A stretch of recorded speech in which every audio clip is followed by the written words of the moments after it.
Olá, eu me chamo Fernanda Oliveira e hoje eu tô aqui pra gente conversar um pouquinho sobre como validar os sentimentos do outro. Você sabe o que que é isso? Validar os sentimentos do outro, o que que isso significa? Nessa pandemia é tudo muito engraçado. Eu vou falar um pouco que é o momento onde a gente está vivendo e provavelmente você deve se reconhecer nesse momento como eu me reconheço também. Em alguns momentos assim. Tem dias que a gente não acorda bem.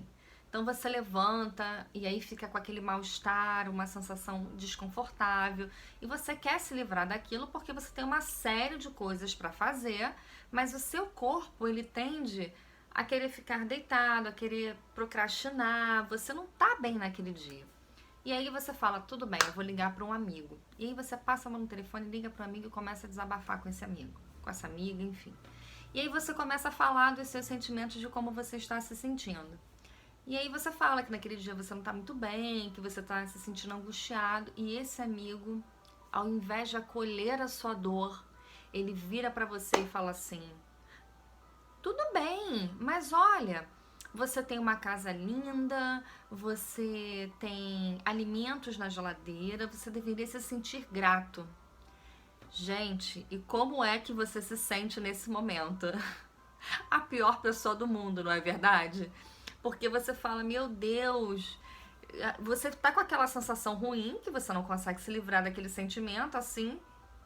E aí o outro vem e fala, olha, mas você deveria se sentir grato por isso, porque você tá numa casa, porque você tá aí confortável. Enfim, e aí começa a falar uma série de coisas pelas quais você deveria ser grato.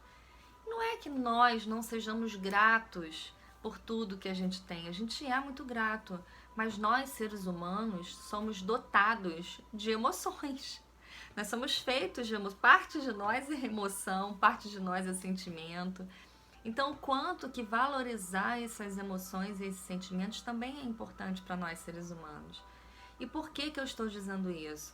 Porque quando a gente fala de um sentimento, de uma emoção ruim, vamos dizer assim, o que a gente mais quer, na verdade, é ter o acolhimento naquele momento. Você quer ser acolhido, você quer colocar aquele sentimento para fora. E um sentimento de mal-estar, de tristeza, de raiva, de angústia, em nenhum momento esse sentimento, que é um sentimento pontual, ele anula o sentimento da gratidão. São coisas diferentes. Eu posso me sentir grato, mas também posso me sentir cansada, posso me sentir triste, com raiva, indisposta, querendo procrastinar. Eu posso me sentir assim também, porque eu sou um ser humano. Então, em alguns momentos, eu vou ter os meus baixos. Eu tenho os altos, mas eu tenho os baixos também. Então, o quanto que é importante a gente valorizar esses sentimentos. E quando eu falo valorizar, reconhecer, não é você valorizar, supervalorizar e alimentar, não é isso. Mas é você reconhecer, ah, hoje eu não estou num bom dia, hoje eu realmente estou triste. Então eu vou diminuir a quantidade de coisas que eu preciso fazer e aí vou me dar um autocuidado maior, vou me dar um tempo maior para respirar, um tempo maior para descansar, não deixando de fazer o que eu preciso fazer ou às vezes até deixando de fazer, se realmente for um nível muito alto, mas para que eu me recomponha naquele dia. É importante a gente valorizar e reconhecer os nossos sentimentos de tristeza, de raiva. A gente tem uma tendência de rotular sentimento ruim, sentimento bom. A gente separa, mas não existe isso, emoção boa, emoção ruim. Todas elas são emoções, elas fazem parte da nossa vida para que a gente possa evoluir. Então, esses dias eu conversando com uma amiga, Angelise, ela é psicóloga, e ela falou que no consultório, geralmente, eles nomeiam emoções desagradáveis e emoções agradáveis. Eu achei isso fantástico, porque é verdade. Existem emoções que são desagradáveis e outras que são agradáveis, mas todas elas têm uma função na nossa vida. Então, quanto que é importante a gente reconhecer, validar esses sentimentos e emoções e, principalmente, reconhecer e validar os sentimentos das crianças. Porque eles, gente, como eles são pequenininhos, ainda eles não têm essa noção do que é a tristeza, do que é a raiva. Eles sentem esse impulso. Eles sentem, mas eles não conseguem ainda nomear, eles não conseguem falar muito bem sobre o que eles estão sentindo, eles estão aprendendo. Então, quanto mais a gente nomeia para eles esses sentimentos, mais eles vão entendendo o que é isso e qual é a maneira mais adequada para eles direcionarem aquela raiva, aquele medo.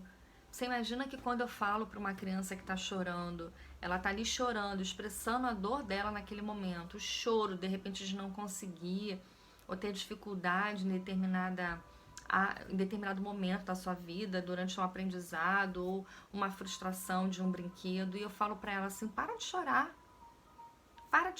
você não precisa chorar. Eu estou anulando a dor dela. Eu estou deixando de falar sobre aquilo que para ela naquele momento é muito doloroso. É a mesma coisa que acontece, vamos colocar assim, né? Acontece algo desagradável com a gente às vezes briga com parceiro, com namorado, marido, ou tem vamos dizer assim, um desentendimento no trabalho, e aí você começa a chorar, alguém vira pra você e fala: para de chorar, não precisa chorar. Como que você iria se sentir, sabe? Como assim? Não, para de chorar, não precisa chorar. Como assim? Eu não posso expressar o que eu tô sentindo? É feio expressar o que eu tô sentindo? Então, o quanto que a vulnerabilidade, ela faz com que a gente seja mais forte e não mais fraco. É o contrário, quanto mais a gente consegue expor aquilo que a gente está sentindo, é óbvio que eu não vou expor para qualquer pessoa, mas para quem eu amo, para as pessoas a quem eu confio, por que não falar da minha dor, do meu sentimento, das minhas necessidades? Por que não falar? Se é uma pessoa que eu amo, que eu tenho perto de mim, se é um filho que confia plenamente em mim, uma criança que confia plenamente em mim, por que eu não vou deixá-la chorar? Eu posso dar um abraço acolhendo a dor dela, eu posso falar o quanto que eu sou solidária à dor dela naquele momento, o quanto que para ela está sendo difícil, mas que eu tento entender o que ela está sentindo naquele momento. E se for uma frustração por conta de um brinquedo, de uma determinada situação em si, de um aprendizado que ainda não consegue, vamos dizer assim, passar daquele nível de dificuldade, por que não encorajá-la? E dizer que em muitos momentos também eu me sinto daquele jeito. Porque todos nós somos, gente, nós temos emoções, todos nós somos dotados de emoções. Só que a gente tem os níveis diferentes. Mas a gente tem emoção, a gente também fica triste, a gente fica cansado, como as crianças também. Então, o quanto que é importante a gente lembrar de fazer esse encorajamento para nós mesmos e principalmente para os pequenos, porque eles estão desenvolvendo nesse momento as habilidades socioemocionais. Então, o quanto que você quer que seu filho aprenda no futuro a lidar com a frustração, com o medo, com a insegurança? É agora, nesse momento que você vai ensinar. E não é falando somente que você vai ensinar. Isso é uma parcela pequena. É através do seu modelo. É da maneira como você lida com os sentimentos, com os seus sentimentos, que você vai passar para ele esse ensinamento. E aí você vai pensar se é algo que você realmente quer evoluir, e aí você vai precisar evoluir também junto com ele, e essa é a mágica da educação, é o que eu mais amo, porque não existe a possibilidade de você fazer com que o outro evolua sem antes você passar por esse processo de evolução. A gente precisa dessa continuidade, é rico, então esse processo ele perpassa antes de tudo por mim, então é uma escolha que você vai ter que fazer agora. Então fica aqui o convite para você pensar se você anda fazendo a validação dos seus sentimentos. Se é isso mesmo, se você se acolhe, se você é empática com você.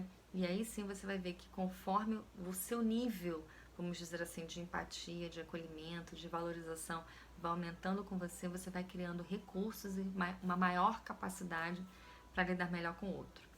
Outra coisa que eu gostaria muito de falar, tem um e-book super especial sobre os desafios da primeira infância.